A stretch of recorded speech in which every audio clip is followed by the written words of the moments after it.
Hey there, everybody. This is Silk. We are doing a recap for from excuse me from Brush with Love, Turn 11. Just want to kind of go over a few things and show some stuff off here. Overall, the income situation is getting a little dire for the Allies. Like poor Britain's all the way down.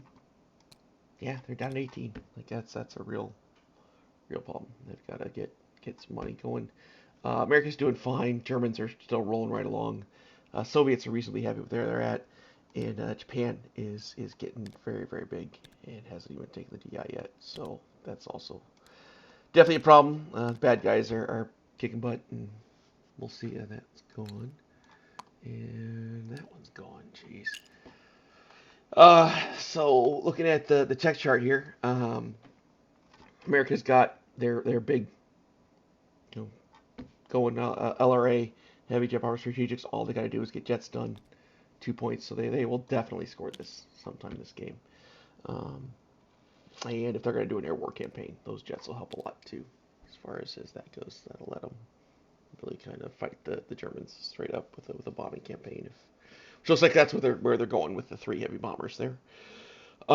Meanwhile, Soviets, this rockets at stage 1 this late in the game is a terrible problem.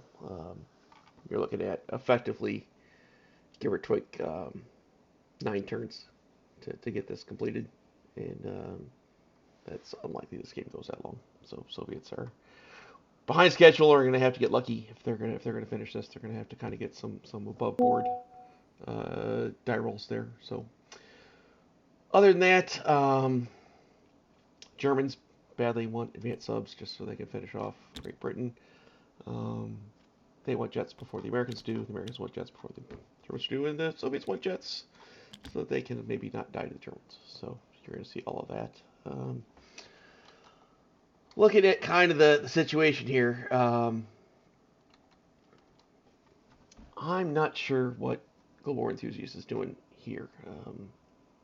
I would normally have militia just littered in and around England here and use them plus the fighters to really tax Germany's ability to do airdrops and invasions and whatnot.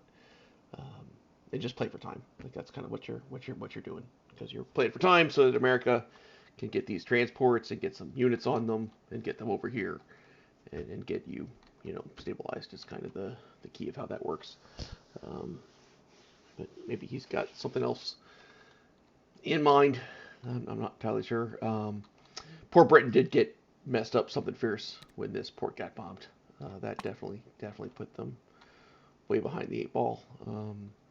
And it's let Japan, it's let in the process, it's let Italy just run all over the place and make money, which is not great for the Allies. Italy's by far the easiest faction to kind of put down and get into a box and weaken, and they're currently allowed to just kind of run around and do what they want. So this is very high priority for the Allies to get that dealt with.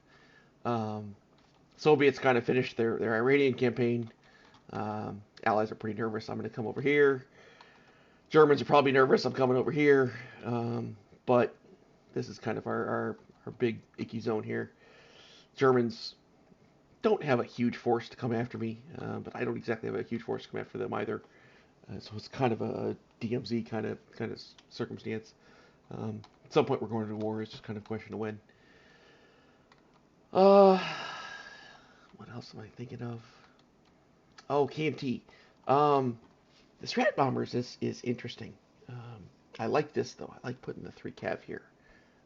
Bear in mind he can go 1, 2, 3 again just to try to kind of spread some stuff out and put some pressure on Japan and draw some money in. So you might see him do that, which he actually did bombard this. Excuse me, this other rail there. Mark that. So that was interesting. There's 2 rail lines there. So I think it's the only spot I could think of that actually has 2 rail lines from one territory to another. Kind of a unique little rules tidbit there.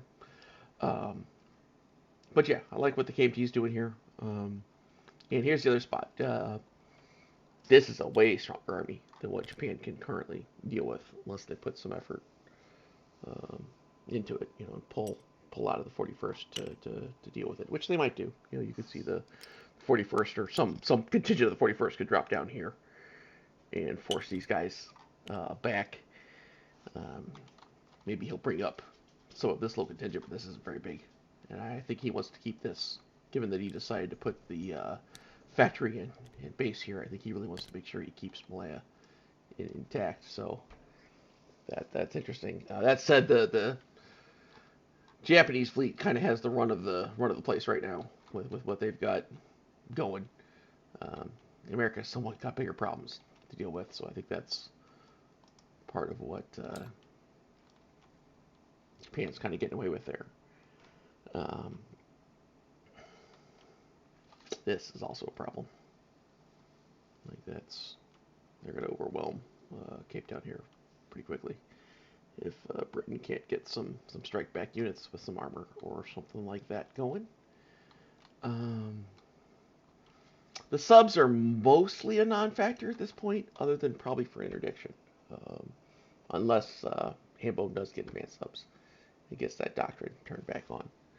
But currently, with the subs rolling at -1, it's a lot less likely that they're going to do very much damage, and you get to kill them 1 out of 6 times. So I think that's going to give Britain the big breather is getting both of those done.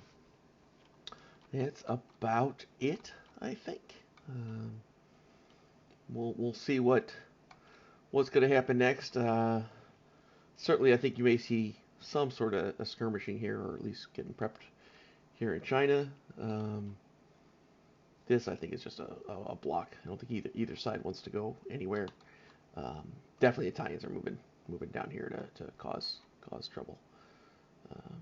Great Britain's running out of cash and resources down there. That's a problem for them. And oh, geez, this one, like, God knows what you got to do to take that thing back. Which I guess he could grab some of these transports and bring some guys down.